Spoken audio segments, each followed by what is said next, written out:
ಹಾಗೆ ಮೂರನೇ ಅಧಿಪತಿಯಾಗಿರ್ತಕ್ಕಂಥ ಶನಿ ಮೂರಲ್ಲೇ ಇರ್ತಕ್ಕಂಥದ್ದು ನೋಡಿ, ಇದು ಅದ್ಭುತ ನೋಡಿ. ಅದು ಎರಡನೇ ಮನೆಯೂ ಶನಿನೇ, ಇಲ್ಲಿ ಸ್ವಂತ ಮನೇಲಿದ್ದಾನೆ, ಬಟ್ ಎರಡನೇ ಮನೆಗೆ ಬೇರೆ ಎಫೆಕ್ಟ್. ಮೂರನೇ ಅಧಿಪತಿ ಅಂದ್ರೆ ಮೂರು ವಿಚಾರದಲ್ಲಿ ಮಾತ್ರ ಬರುತ್ತೆ. ಆ ಮೂರನೇ ಅಧಿಪತಿಯಾಗಿರ್ತಕ್ಕಂಥ ಶನಿ ಕುಂಭರಾಶಿ ಸ್ವಂತ ರಾಶಿ ಇರ್ತಕ್ಕಂಥದ್ದು. ಮತ್ತೆ ಈ ವರ್ಷ ಹೊಸ ಸ್ಯಾಟಲೈಟ್ ಲಾಂಚ್ ಆಗುತ್ತೆ ಬಾಹ್ಯಾಕಾಶದಲ್ಲಿ.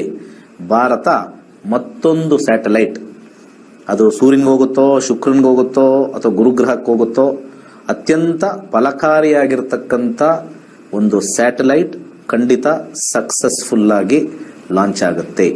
ಉತ್ತಮವಾಗಿರ್ತಕ್ಕಂಥ ಒಂದು ವಿಚಾರ ಇದು.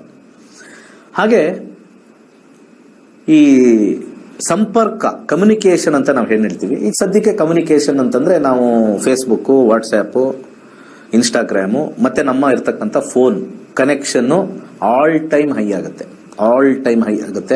ಹೊಸ ಹೊಸ ಸ್ಕೀಮ್ಗಳು ಬರ್ತಕ್ಕಂಥದ್ದು, ಹೊಸ ಒಂದು ಜನರಲ್ಲಿ ಇರ್ತಕ್ಕಂಥ ಒಂದು ಸ್ಮಾರ್ಟ್ ಫೋನ್ ಕಾಂಬಿನೇಷನ್ ಪರ್ಸೆಂಟೇಜ್ ನೋಡಿದಾಗ ಅದು ಜಾಸ್ತಿ percentage of the people keypad ಇಂದ ಸ್ಮಾರ್ಟ್ ಫೋನ್ಗೆ ಶಿಫ್ಟ್ ಆಗ್ತಕ್ಕಂಥದ್ದು, ಅನೇಕ ಫೋನ್ ಕನೆಕ್ಷನ್ಸ್ ಅಲ್ಲಿ ಇನ್ಕ್ರೀಸ್ ಆಗ್ತಕ್ಕಂಥ ತೋರಿಸುತ್ತೆ.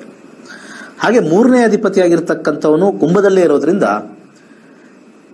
ದೇಶದ ಒಳಗಡೆ ಸಂಚಾರ ಹೆಚ್ಚಾಗುತ್ತೆ. ಅನೇಕ ಕಾರಣ ಇರಬಹುದು ಸಂಚಾರ, ಅದು ಬರೀ ಟೂರಿಸಂ ಅಂತಾನೆ ಅಲ್ಲ, ಅನೇಕ ವಿಹಾರಕ್ಕಿರಬಹುದು, ವ್ಯವಹಾರ ಇರಬಹುದು, ಪ್ರತಿಯೊಂದಕ್ಕೂ ಕೂಡ highest level of transportation, highest level of ಏನಂತಾರೆ ಒಂದು ರೀತಿ ಟ್ರಾವೆಲ್ ಇಂಡಸ್ಟ್ರಿ ಬೂಮ್ ಆಗ್ತಕ್ಕಂಥದ್ದು, ಹೆಚ್ಚಾಗ್ತಕ್ಕಂಥದ್ದು, ಹೆಚ್ಚು ಒಂದು ಓಡಾಟ ಹೆಚ್ಚಾಗ್ತಕ್ಕಂಥ ಕಾಂಬಿನೇಷನ್ ತೋರಿಸ್ತಾ ಇದೆ. ಹಾಗೆ ನಾನು ಆಲ್ರೆಡಿ ಮುಂಚೆನೆ ಹೇಳಿದೆ ಸಂಕ್ಷಿಪ್ತವಾಗಿ, ಬಾರ್ಡರ್ ಇಶ್ಯೂ ಸಿಕ್ಕಾಪಟ್ಟೆ ಪ್ರಾಬ್ಲಮ್ ಆಗುತ್ತೆ.